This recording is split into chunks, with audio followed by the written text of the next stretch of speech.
সে নির্যাতন করতে করতে আমার 2টা বেবি নষ্ট করছে অলরেডি। জর্জ আমাকে বলছে মীমাংসার ভিতরে না আসা পর্যন্ত জামিন হইব না, আমার রেখা ওরে জামিন করে দিল। আমি ন্যায্য বিচারটা কই পাইলাম?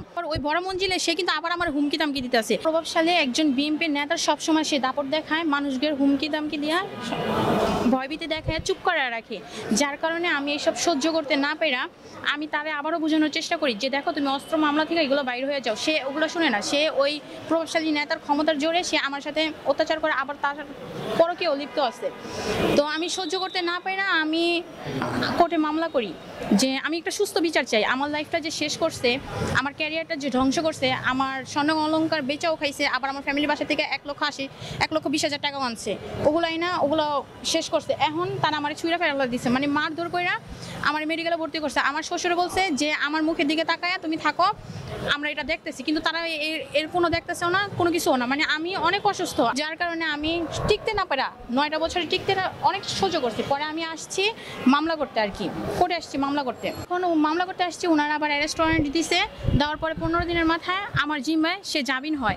তারা আমাকে আশ্বাস দেয় যে আপোষে আসবো, আইসা এটার মীমাংসা, মানে আমার যা যা আমার পাওনা লেনদেন ওগুলো আমার বুঝিয়ে দিব, বা আমার একটা সুস্থ বিচারের জন্য আমি আসছিলাম। ওনারা আমার এটা আশ্বাস দেয়, আশ্বাস দেওয়ার পরে আমার জিম্মা আমি ওনার জামিন করি, জামিন আর কি মঞ্জুর করাই দিই। পরে উনি জামিন হওয়ার পরে 4 তারিখে মানে হাজিরা দেওয়ার দিন বলে যে উনি নাকি স্ট্রোক করছে। স্ট্রোক করার কথা শুনে আমি আবার ওইখানে খোঁজ খবর নেই, হসপিটালে যে হসপিটালের কথা বলছে ওই হসপিটালে খোঁজ খবর নেই, জানতে পারি যে এটা সম্পূর্ণ মিথ্যা, বানানো কথা। আদালতে বলছে যে জর্জ আর কি বলছে যে তুমি 15 দিনের, ঠিক আছে তুমি 15 দিনের টাইম নাও, 15 দিন পরে আমরা দেখি। তো আবার 15 দিনের পর আজকে আবার আসছি, আসার পরে ওই জর্জ আমাকে বলছে যে ঠিক আছে আমরা দেখতেছি, আর মীমাংসার ভিতরে না আসা পর্যন্ত জামিন হইব না।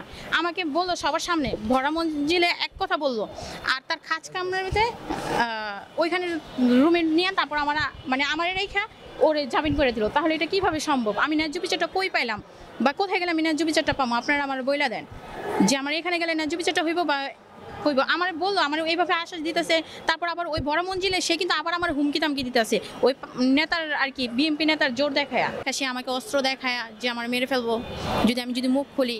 কারণ তার ওই যে বিএনপি নেতার সাথে তার হাত আছে, তার অস্ত্র মামলার ওগুলার কিছু রেকর্ড আমার কাছে আছে, ওই রেকর্ডগুলো আমি যদি প্রকাশ করি এই কারণে সে আমাকে মেরে ফেলার হুমকি দিতেছে, নির্যাতন করে। সে নির্যাতন করতে করতে আমার 2টা বেবি নষ্ট করছে অলরেডি। ডক্টরে আমাকে বলছে যদি ভালো ট্রিটমেন্ট যদি না করে তাহলে আমি কোনো সময় আর কি প্রেগনেন্সি কনসিভ করতে পারবো না।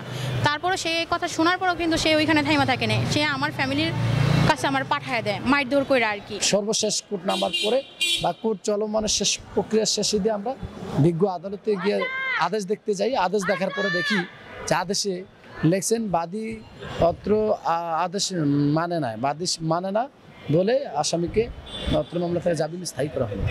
এখন এই আদেশ দেখে আমরা একটা দরখাস্ত দিয়েছি নকলের, যে বিজ্ঞ আদালত বিপুল পরিমাণে টাকার ভাইস্ট হয়ে অত্র মামলার আসামিদের কাছ থেকে আসামি কর্তৃক ভাইস্ট হয়ে টাকা পয়সা খেয়ে এখন আমরা ন্যায় বিচার পাবো না বেদে অন্যত্র মামলাটা বদলির জন্য আমরা আবেদন করব। এবং বিজ্ঞ আদালত যেটা বিজ্ঞ সিএমএম আদালত যেটা ভালো মনে করেন ওই কোর্টও দেবে, কিন্তু এই অত্র কোর্টকে এই কোর্টে ন্যায় বিচার থেকে বাদী বঞ্চিত হবে বিধায় অত্র মামলাটি অন্য কোর্টে আমরা সরাবো।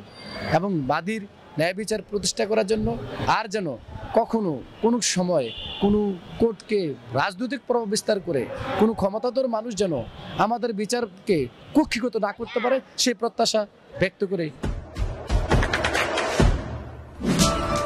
দেশে দেশে সবার সাথে দ্য নিউজ।